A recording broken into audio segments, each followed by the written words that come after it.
ممبر صوبائی اسمبلی و رہنما پاکستان مسلم لیگ نون رانا عارف اقبال نے کہا کہ این اے 75 سے لیگی امیدوار واضح اور بھاری اکثریت سے کامیاب ہوئے۔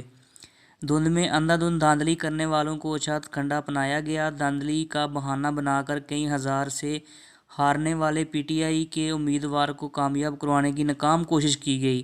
مسلم لیگی شہریوں نے پولنگ اسٹیشن پر دھاندلی، خوف و ہراس اور بدمعاشی کرنے والے پی ٹی آئی وزیروں، مشیروں اور ورکروں کا جواب شیر پر مہر لگا کر دیا۔